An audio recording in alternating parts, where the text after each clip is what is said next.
नमः। धन्य धन्य सद्गुरु सुखदा महिमा कही न जाय। जो कुछ कहूँ तुम्हारी कृपा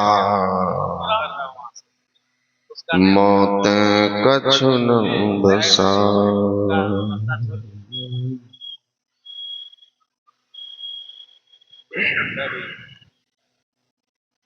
इस पावन मंच पर विराजमान गुरु चरण सेवी स्वामी श्री प्रमोद जी महाराज,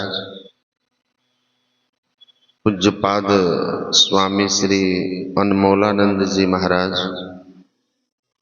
संतमत के अंतर्राष्ट्रीय प्रवक्ता पूज्यपाद स्वामी श्री सत्यानंद जी महाराज, पूज्यपाद डॉक्टर स्वामी निर्मलानंद जी महाराज तथा पूज्यपाद स्वामी श्री परमानंद जी महाराज एवं सभी मंचासीन गुरुजनों के श्री चरणों में नमन। वंदनीय साधु समाज, परमादरणीय सत्संग प्रेमी महान भावों, धर्मानुरागिनी माताओं एवं धर्मशीला बहनों,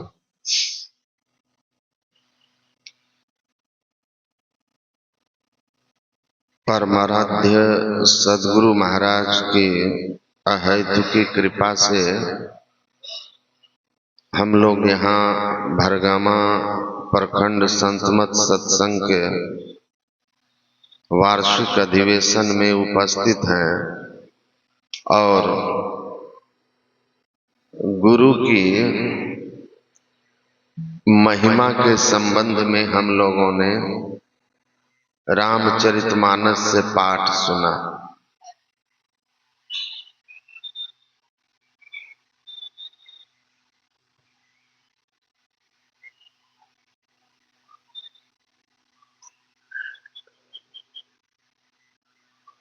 महाभारत में राजा जन्मेजय को महर्षि वैशंपायन जी कथा सुना रहे हैं। महाभारत की ही कथा सुना रहे हैं। जैसे भागवत महापुराण में सुखदेव जी महाराज परीक्षित को भागवत की कथा सुना रहे हैं। एक जगह प्रसंग आता है, महर्षि वैशंपायन जी कहते हैं कि हे राजन, कुरुक्षेत्र में जब महाभारत की लड़ाई समाप्त हो गई, युद्ध समाप्त हो गया, युधिष्ठिर अपने गद्दी पर आसीन हो गए, तब भगवान कृष्ण वहां से द्वारिका के लिए प्रस्थान किए। रास्ते में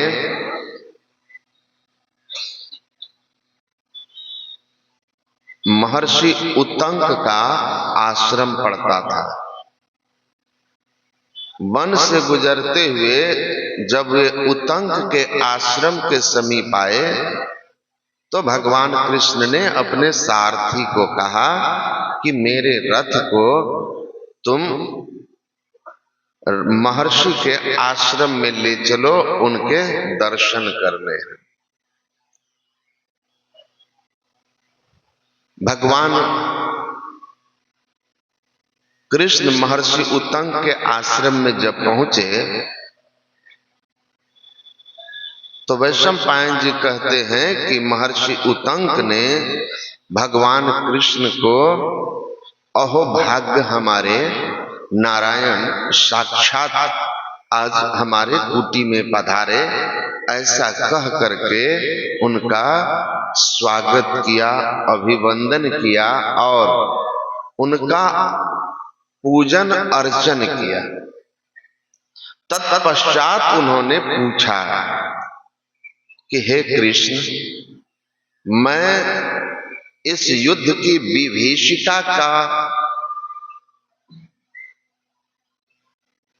विभीषिका को समझ रहा था कि यह युद्ध हुआ तो इसके कैसे परिणाम होंगे, कितना बड़ा नरसंहार होगा, इस बात से मैं बहुत चिंतित था। लेकिन जब मैंने सुना कि तुम स्वयं शांति दूत बन करके जा रहे हो, तब मैं निश्चिंत होकर के अपनी साधना में लग गया। हे नारायण, युद्ध तो आपने रुकवा ही दिया होगा, रक्तपात तो टल ही गया होगा। जब उन्होंने ऐसा कहा तो भगवान कृष्ण ने कहा, मैंने तो बहुत कोशिश की थी, लेकिन दुर्योधन मेरी एक बात न सुना। मैंने पांडवों के लिए 5 गांव तक मांगे, लेकिन दुर्योधन ने सूचि अग्रम न दातव्यम बिना युद्धेन केशवा, सुई के नोक से जितनी जमीन छिदती है उतनी भी जमीन मैं बिना युद्ध के नहीं देने वाला कृष्ण, उन पांडवों को ऐसा कह करके उसने मेरे शांति प्रस्ताव को ठुकरा दिया। अंत में मुझे मजबूर होकर कुरुक्षेत्र के मैदान में सब को लेकर के युद्ध में सम्मिलित होना पड़ा। भीषण रक्तपात हुआ, खून की नदियां बह गई। 5 भाई पांडवों के अतिरिक्त पांडव के तरफ से कोई सगा संबंधी पुत्र आदि नहीं बचा, और कौरवों की ओर से तो 100 के 100 भाई समेत सबके सब मारे गए। केवल कृपाचार्य और कृतवर्मा बच गए, अश्वत्थामा बचा। लेकिन वे 100 के 100 भाई मारे गए दुर्योधन। जब इस तरह से भगवान कृष्ण ने सुनाना शुरू किया तो महर्षि उत्तंक उत्तेजित हो गए और कहा, हे कृष्ण, तुम दुनिया को मूर्ख बना सकते हो, लेकिन मुझे तुम बेवकूफ नहीं बना सकते। तुम्हारा शांति प्रस्ताव सिर्फ एक नाटक होगा। तुम हृदय से चाहा ही नहीं कि युद्ध थम जाए। अरे तुम नारायण हो, ये प्रकृति द्वय उत्पत्ति लय होवे प्रभु की मौज से। जिस नारायण की एक मौज से एक को हम बहुत श्याम एक हूं बहुत हो जाऊं, यह जड़ चेतन प्रकृति तत्क्षण खड़ी हो जाती है।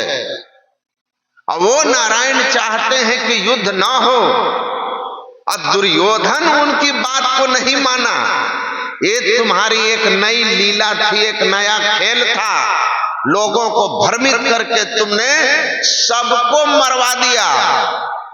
गुरु महाराज के प्रवचन में है भी कि वे आए ही थे यही करने के लिए, यही करने के लिए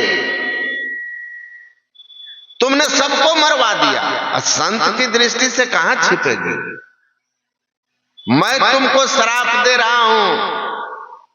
तो भगवान कृष्ण हाथ जोड़ के खड़े हो जाते हैं। वैशंपायन कहते हैं, श्राप देने के लिए जब उत्तंग उद्धत होते हैं तो कृष्ण हाथ जोड़कर खड़े हो जाते हैं।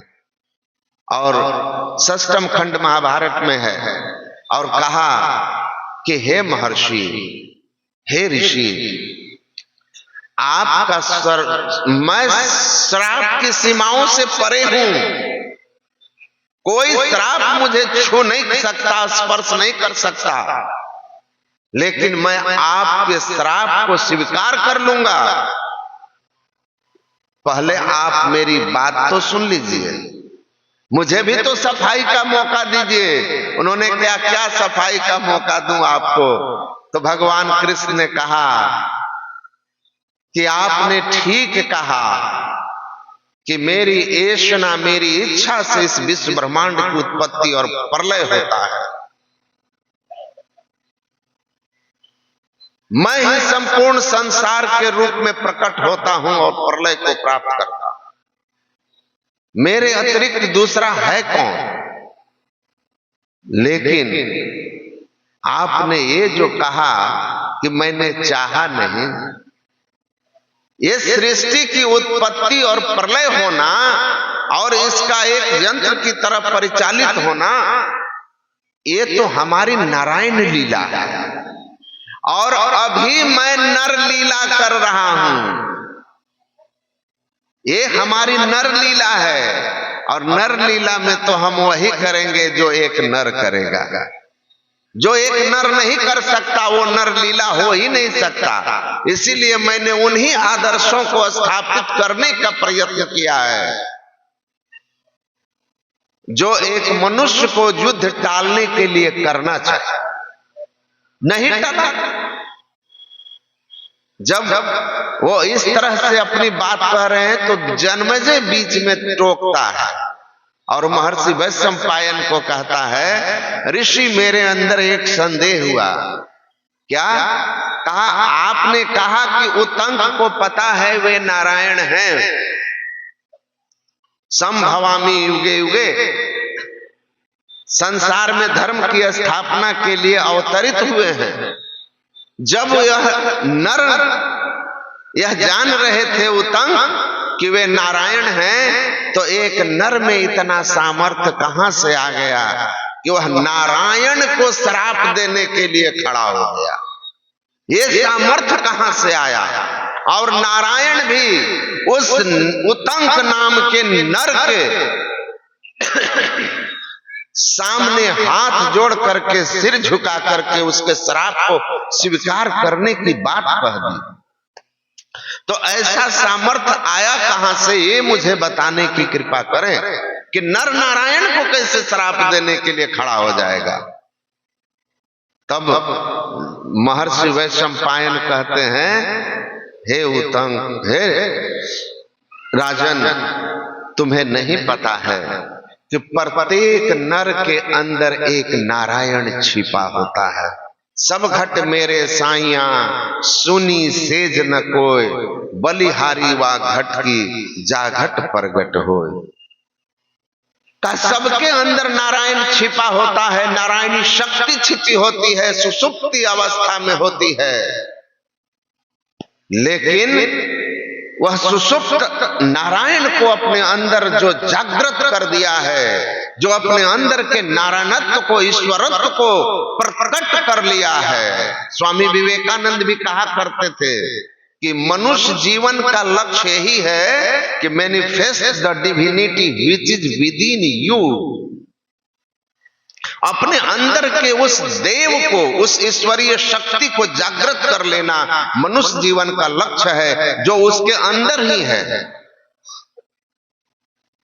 तो कहा कि वो अपने अंदर के उस नारायण को उसने जगा लिया था, और उस नारायण को जगा लेना मतलब नारायण को जान लिया था, और जान करके नारायण को स्वयं नारायण ही हो गया था।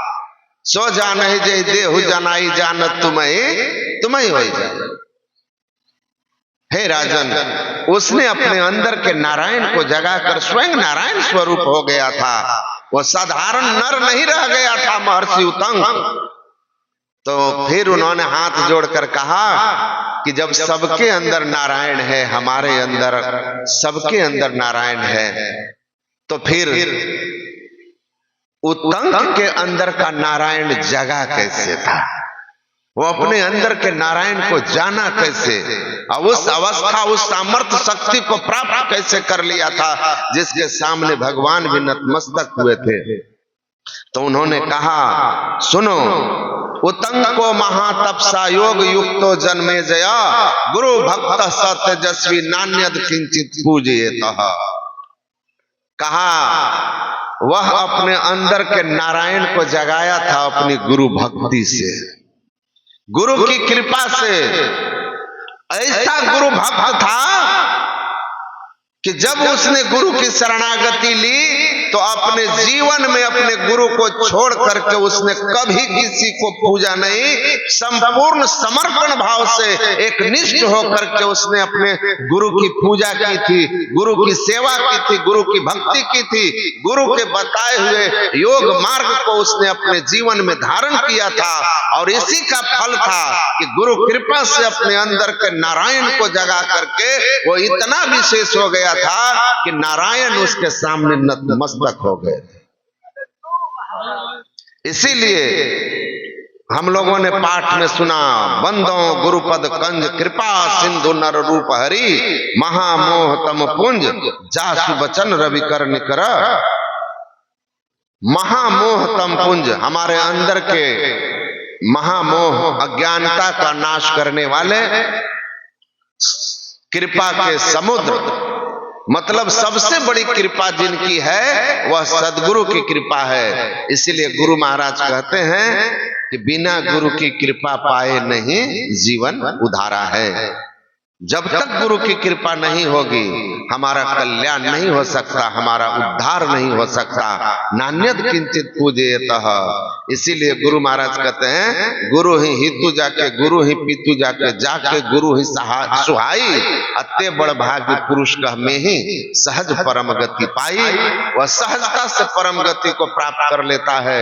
परमाराध्य सदगुरु महाराज लिखते हैं संतमत के 4 सिद्धांत हैं, सत्संग, ध्यान, सदाचार और गुरु सेवा। इन चारों में गुरु सेवा सबसे बढ़ करके है। जिनमें गुरु सेवा, गुरु भक्ति आ जाती है, गुरु की कृपा से बाकी सब चीजें उनको प्राप्त हो जाता है। इसलिए गुरु भक्ति करनी है। गुरु भक्ति में आपने सुना गुरु की सेवा है, और सेवा का अर्थ है गुरु के आदेश उपदेश में अपने को रखना। जो अपने को सदगुरु के उपदेश में रखेंगे, उनके आज्ञानुकूल चलेंगे, तो गुरु की कृपा प्राप्त करके वह इस संसार सागर को सहजता से प्राप्त पार कर जाएंगे। बोलिए श्री सदगुरु महाराज की जय। आध्यात्मिक तीव्र अनुभूतियों से सम्मिलित मन भावन पावन वचनों को अंतर्राष्ट्रीय प्रवक्ता पूज्यपाद सत्यप्रकाश जी महाराज के मुखारविंद से श्रवण कर रहे थे। अब माइक को पूज्य डॉक्टर स्वामी निर्मलानंद जी महाराज के सामने व्यवस्थित करें। मैं पूज्य स्वामी निर्मलानंद जी महाराज से प्रार्थना करता हूं कि हे बाबा, आप अपने अध्यात्मक वचनों को हम लोगों के सामने रखें, हम लोग अपने जीवन में उतारने का भरसक प्रयास करेंगे। श्री सद्गुरु महाराज की जय।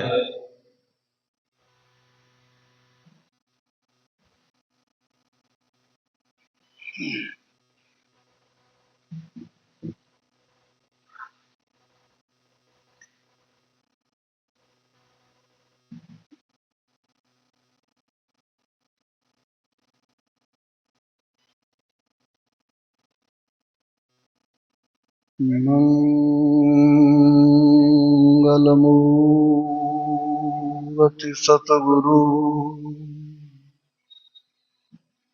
मिलव सर्वधा,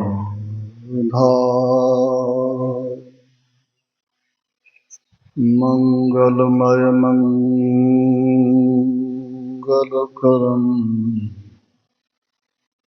विनवा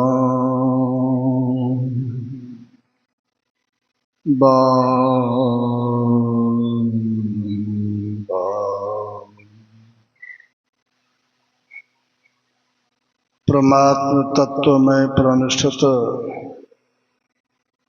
आराध्य देव के त्रिलोक पावन पाद पद्मों में सत सत नमन।